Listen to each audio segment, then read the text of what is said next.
কিছু কিছু গল্প পড়লে বা শুনলে মনে হয় এগুলো আমাদেরই জীবনের কোনো একটা ঘটে যাওয়া ঘটনা। প্রত্যেকটা প্রচ্ছদে প্রচ্ছদে আমাদেরই জীবনের ফেলে আসা কোনো স্মৃতিকে আমরা বারবার খুঁজে পাই, যে স্মৃতিগুলো অতি কষ্টে অতি দুঃখে বন্ধ করে রেখেছি আমরা মনের ঘরের কোনো একটা দরজায়, তালা মেরে রেখেছি, কিন্তু তারা তালা ভেঙে বারবার ফিরে আসতে চায় আমাদের কাছে। সত্যি বলতে কি, বারবার ফিরেও আসে, ফিরে এসে বারবার রক্তাক্ত করে আবার কোথায় হারিয়ে যায়। আমাদের তো চলতে হয় এই জীবনযাত্রার ব্যান্ডেজ নিয়ে। জীবনযাত্রা তো থেমে থাকে না। আচ্ছা, একটা ঘটনা বলি। সেদিন রেস্টুরেন্টের বাইরে বসে আছি, চা খাচ্ছি, পথে অগন্তি লোকজন। দূর থেকে দেখলাম একটা চেনা মুখ। সন্দীপ না? ডাক দিলাম, সন্দীপ, সন্দীপ। আরে সন্দীপ আমাকে চিনতে পেরে আমার কাছে আমার উল্টো দিকে চেয়ারটা টেনে বসতো।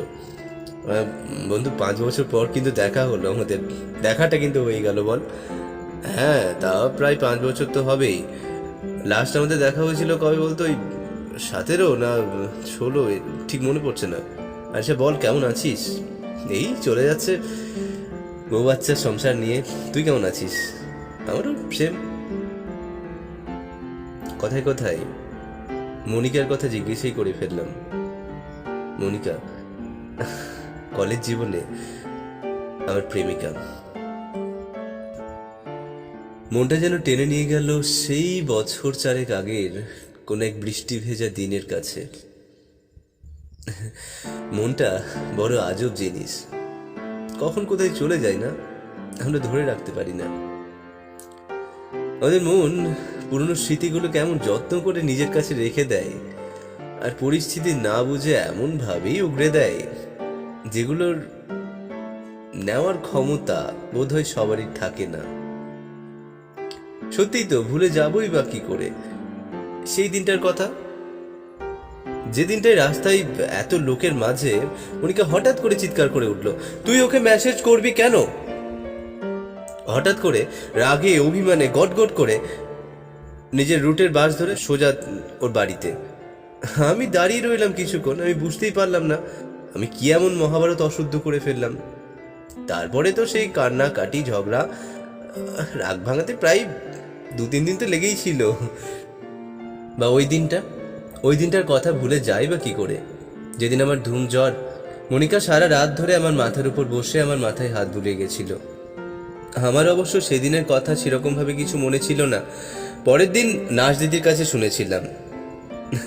নার্স দিদিটা মজা করে বলেছিল, এরকম ভাবি বউকে হারাও না। হারিয়ে ফেলেছিলাম, ধরে রাখতে পারিনি হয়তো নিজের কাছে। পরিস্থিতি বা সময়ের চাপে আমাদের তো অনেক কিছু হারিয়ে ফেলতে হয়, যেগুলো হয়তো আমাদের হারানোর কথা ছিল না। Well, you are hooked on my YouTube channel, শুনছো black and white story, and it's your man Neelkantha. If you are not subscribe my YouTube channel, so please একটু সাবস্ক্রাইব করে দেবে। ফেসবুকে আছি ব্ল্যাক অ্যান্ড হোয়াইট স্টোরি নামে, পেজটাকে like করতে ভুলো না। আর ইনস্টাগ্রামে আছি, যদি চাইছো সেটা অ্যাজ ওয়েল অ্যাজ ফলো করতে পারো। আজকের গল্পটি আমার খুব প্রিয় লেখক সরজিৎ ঘোষের লেখা। গল্পটি হচ্ছে যে সুর আজও বাজে। শুনতে থাকো। আজ আমার প্রেম বিচ্ছেদে 5ম বর্ষ পূর্ণ হলো। যে দিনটা শুধু ভালোবাসার দিন, যে দিনটা জুড়ে গোটা পৃথিবী প্রেম দিবসে মাতোয়ারা, প্রেমের দেবতা সেই দিনটাতেই আমার প্রেমে ইতি টেনেছিলেন। ইচ্ছে হলো নিজেকে নিয়ে একটা গল্প লিখি, কিন্তু গল্প লেখার জন্য যে শক্তি দরকার সে তো অনেকদিন আগেই হারিয়ে গেছে। জীবনে বাঁচতে গেলে মনের জোরটাই যে আসল। তবু সেই সাহস আর শক্তি সঞ্চয় করে আজ এক বিয়োগান্তক পরিণতির গল্প না লিখে পারলাম না।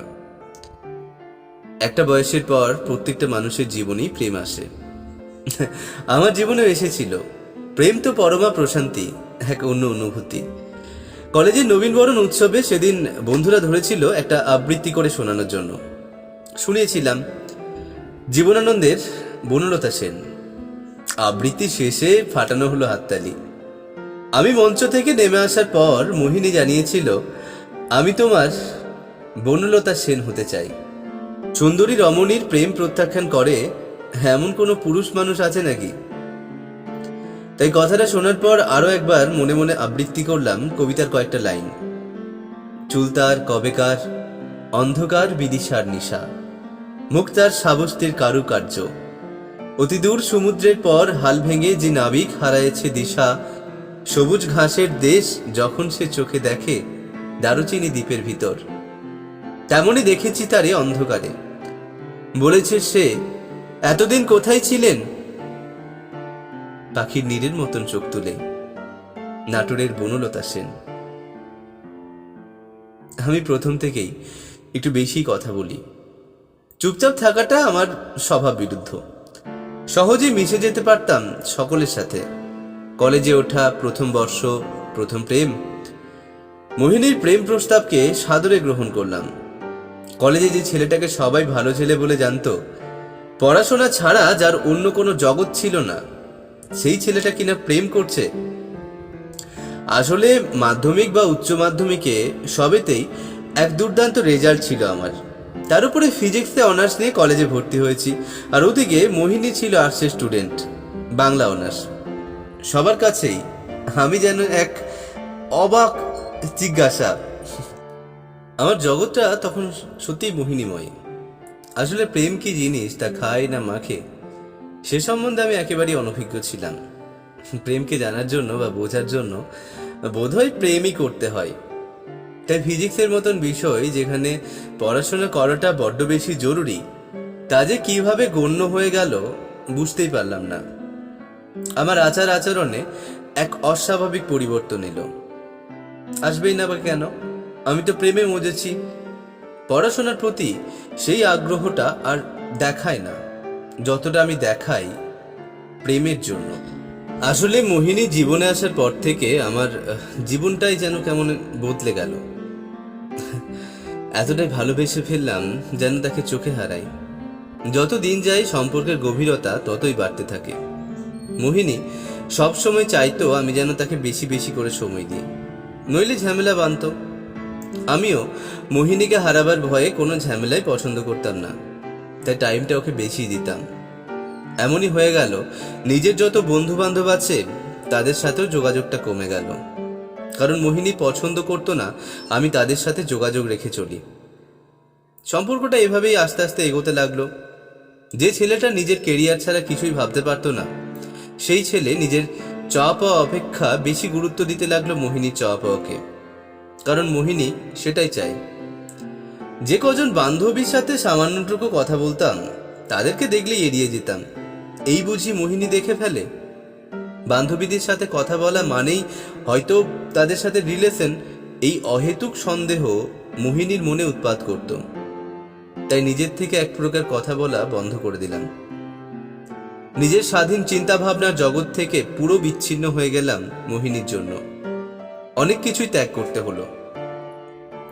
মোবাইল ফোনে ঘন্টার পর ঘন্টা কথা বলতাম ওর সাথে, এমনকি রাতে কথা বলতে বলতে মাঝে মধ্যে ভোরও হয়ে যেত। সব থেকে বড় কথা, ইচ্ছা না হলেও কথা বলতে হবে, কারণ যেহেতু আমি তাকে ভালোবাসি তাই সমস্ত টাইমটাই ওকেই দিতে হবে। কথা না শুনলেই রাগারাগি 2-3 দিন কথা বলা বন্ধ। আর আমি সেই প্রেমিক পুরুষ যে বিরহ জ্বালা সহ্য করতে পারতাম না।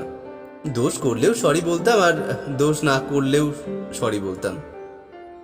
তখন এগুলো স্বাভাবিক মনে হতো এগুলোই হয়তো ভালোবাসা। ভালোবাসলে এই অধিকারগুলো ফলানোই যায়, এটাই বুঝতাম তখন। এইভাবে চললো বছর 3। গ্র্যাজুয়েশন কমপ্লিট করলাম দুজনেই।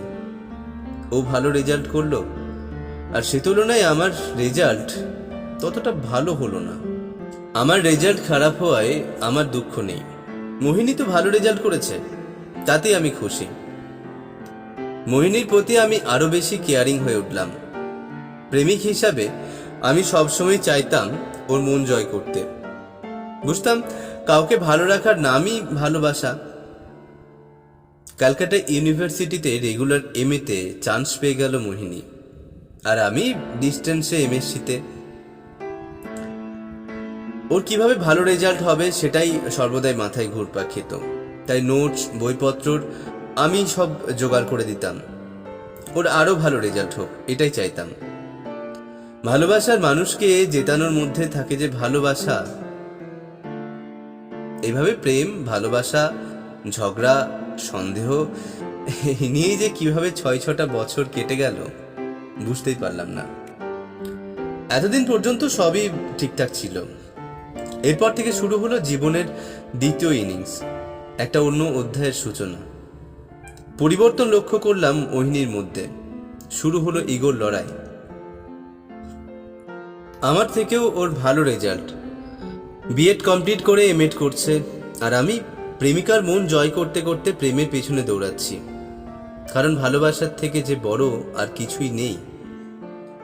আর ওদিকে মনের টানটা আর ততটা কাজ করে না মোহিনীর। দেখা করার কথা বললেই হাতে নাকি তার টাইম নেই, এড়িয়ে যেতে পারলেই বাঁচে যেন। ওই যা কথা হতো ফোনে, একদিন বলেই বসলো আমার কি যোগ্যতা আছে ওর সাথে কথা বলার। রবি ঠাকুরের একটা কথা তখনও মনে প্রাণে বিশ্বাস করি, যোগ্যের জন্য পৃথিবীতে অনেক পুরস্কারই আছে, অযোগ্যের জন্য বিধাতা কেবল ভালোবাসাটুকুই রেখেছেন। পরে বুঝলাম কবির একথা সর্বাংশে সত্য নয়। পুরস্কারই হোক বা ভালোবাসাই হোক, তা সবটুকুই যোগ্যের জন্য। অযোগ্যকে কেউ ভালোবাসে না। মোহিনীর দেওয়া নতুন নামকরণে আমি পরিচিত হলাম, বখাটে ছেলে। আমার মতন বখাটে ছেলে ওর যোগ্য হতে পারে না। ওর যোগ্য হতে গেলে ওর মতন ভালো রেজাল্ট করতে হবে। কিন্তু সেটা আর এখন কি করে সম্ভব? মন দিয়ে পড়াশোনা না করে আমি যে মন দিয়ে ভালোবেসে গেছি। কি অদ্ভুত ব্যাপার দেখুন তো। মন দিয়ে পড়াশোনাটা করলে আজ হয়তো এই বখাটের তকমাটা আমার গায়ে পড়তো না। সম্পর্ক টিকিয়ে রাখার জন্য আমি মরিয়া হয়ে উঠলাম। বললাম আমি আমি তোমায় খুব ভালোবাসি, তোমার সাথে সারা জীবন থাকতে চাই। প্রত্যুত্তরে মোহিনী জানালো, হ্যাঁ সে তো আমিও চাই, কিন্তু বেকার ছেলেকে তো আর বিয়ে করতে পারি না। তাই আগে কোনো ভালো সরকারি জব পেয়ে দেখাও, তারপর না হয় ভেবে দেখব। সত্যিই তাই, বেকার ছেলের সাথে প্রেম করা যায়, কিন্তু বিয়ে নইব চ। সরকারি দপ্তরে বিভিন্ন জায়গায় চাকরির পরীক্ষা দিতে লাগলাম, কারণ চাকরিটা যে সরকারি হতে হবে, বেসরকারি চাকরি হলে চলবে না। কিন্তু আমার ভাগ্য তো প্রতিকূল, আমার ভাগ্যে সরকারি চাকরি লেখা নেই। এরপর থেকে মোহিনীর সাথে দূরত্বটা বেড়েই গেল। দূরত্বটা এতটা বাড়লো যেন আলোকবর্ষ দূর। মোহিনী হয়ে গেল দূরতম দ্বীপ। আমাকে সরাসরি জানিয়ে দিল, সম্পর্কটা কখনো সম অসমের মধ্যে হয় না। দেখো, তোমাকে বিয়ে করে সমাজের কাছে আমি আমি হাস্যকর তো হয়ে উঠতে পারবো না। তিল তিল করে গড়ে ওঠা যে ভালোবাসার তিলোত্তমা, তা ভেঙে গেল এক মুহূর্তেই। জোর করে কাউকে আটকে রাখার ক্ষমতা আমার নেই। আমার ভালোবাসা হেরে গেল যোগ্যতার কাছে। বড় প্রেম শুধু কাছেই টানে না, দূরেও ঠেলে দেয়। আমি মনে প্রাণে বিশ্বাস করি আমি ভালোবেসেছি। একটা গাছ বীজ থেকে যেভাবে বাড়ে, বিশাল হয়, ভালোবাসাটাও তাই। আস্তে আস্তে যত্নে বাড়তেই থাকে। একসময় আকাশের সীমা ছাড়িয়ে যায়, ধরাছোঁয়ার বাইরেও চলে যায়। মোহিনীর প্রতি আমার ভালোবাসাটা ঠিক সেরকম। ভালোবাসার অনুভূতিটা উপলব্ধ হলো মোহিনীর না থাকাটা। কি ভয়ানকভাবে ভেতরটা ফাঁকা করে দিয়েছে আমার। বিচ্ছেদের যে ভয়াবহ হাহাকার, অসীম শূন্যতা, আবেগের প্রচণ্ড তীব্রতা, সেটাই হয়তো প্রকৃত ভালোবাসা। তবে আমি হেরেছি না জিতেছি সেটা আমার কাছে কখনোই বড় বিষয় নয়। সাফল্য সবার কাছে ধরা দেয় না। আমি পারিনি সফল হতে, নিজের কেরিয়ারটাও ঠিক মতো করতে পারিনি, তাই ভালোবাসার মানুষটাকে কাছেও রাখতে পারিনি। অন্যদিকে মোহিনী তার সাফল্যের শিখরে পৌঁছে গেছে। বর্তমানে সে এখন একটা কলেজে পড়ায়, নিজের যোগ্যতা সম্পন্ন ছেলেকেও সে বিয়ে করেছে, হয়তো সুখেই আছে। আমার এক বন্ধু একদিন আমাকে বলে বসে, তুই ঠকেছিস। না না না, মোহিনী তো আমাকে ঠকায়নি, কারণ আমাদের সমাজ যে এখনো মুক্তমনা হয়ে ওঠেনি। সমাজ নির্দিষ্ট ইগো থেকে বেরিয়ে আসা যে কতটা কঠিন তা আজ আমি মর্মে মর্মে উপলব্ধি করি। জীবনটা তো গল্প নয় যে ইচ্ছে মতো সবকিছু সাজিয়ে নেওয়া যাবে। বাস্তবটা যে বড়ই কঠিন, সত্যিটা নির্মম হলেও সেটাকেই মানতে হয়। মোহিনী আমার জীবনে না থাকলেও তার জীবনে আমার ভালোবাসার সবটুকুই থাকবে, আর আমি তাতেই খুশি। আজ 5 বছর অতিক্রান্ত। বিচ্ছেদের আঘাতটা এসেছিল আজকের দিনেই। যে কোনো বিচ্ছেদ দুঃখজনক আর তা কষ্টদায়কও বটে। প্রথম প্রথম সে ক্ষতে একদম দগদগে ঘা ছিল, এখন হয়তো ক্ষতটা সেরেছে, কিন্তু সেই ক্ষতের দাগ চিরকালই থাকবে। তা কাউকে দেখাবার নয়, চিৎকার করে কাউকে বলতে পারি না সে কষ্টের কথা, কারণ আমি যে ছেলে, তাই চোখে জল আসাটা স্বভাব বিরুদ্ধ। তাই কষ্টগুলো পুঞ্জীভূতই থাকুক, নিজের মধ্যেই থাকুক। নাইবা যোগ্য হলাম, তবু আমার ভালোবাসা, আমার অহংকার, যা কিছু কষ্ট, তা থাকুক না নিজের মধ্যে, থাকুক না একান্ত ব্যক্তিগতভাবে। গল্পটা এখানেই শেষ, কিন্তু আমাদের জীবনটা তো থেমে থাকে না। জীবনকে তো চলতে হয় তার নিজের মতন। আসলে আমাদের ভালোবাসাগুলো এখন অনেক বেশি প্ল্যাটনিক হয়ে গেছে। কি আর করবে, তোমাকে তো চলতে হবে নিজের মতন করে। তোমাকে তো তোমার ফ্যামিলি মেম্বারদের পাশে দাঁড়াতে হবে। সে তো নিজের মতন করে ভালো আছে, তোমাকেও তো ভালো থাকতে হবে। হ্যাঁ জানি, ভালো স্মৃতিগুলো বারবার মনে পড়বে, ভালো মুহূর্তগুলো বারবার কুড়ে কুড়ে খাবে তোমাকে, কিন্তু আমাদের এই জীবনে এই কষ্টকর দিনগুলোই তো আমাদের সুখের রাস্তা দেখায়। আমাদের জীবনে যদি এই কষ্টের দিনগুলো না থাকতো, তাহলে সুখটাকে অনুভব করতাম কিভাবে? তবে যদি কখনো মুখোমুখি দেখা হয়, মুখ ঘুরিয়ে চলে যেও না। কোনো কফি শপে সামনাসামনি বসবে, দেখবে নিজেকে অনেকটা হালকা মনে হবে। হ্যাঁ, হতে পারে সেই মানুষটা তখন অন্য কারোর, হতে পারে সেই দেখা হওয়ার মধ্যে কোনো রোমান্টিজম থাকবে না, কিন্তু আন্তরিকতা অবশ্যই থাকবে।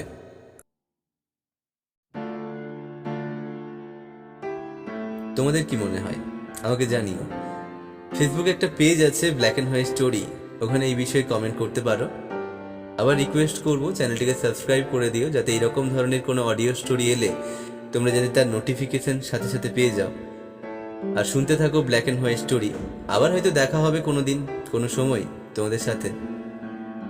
আবার ছুটি আড্ডা দেবো কোনো একটা গল্পে। ততদিন পর্যন্ত keep loving, keep watch and keep stay with black and white story. Take care.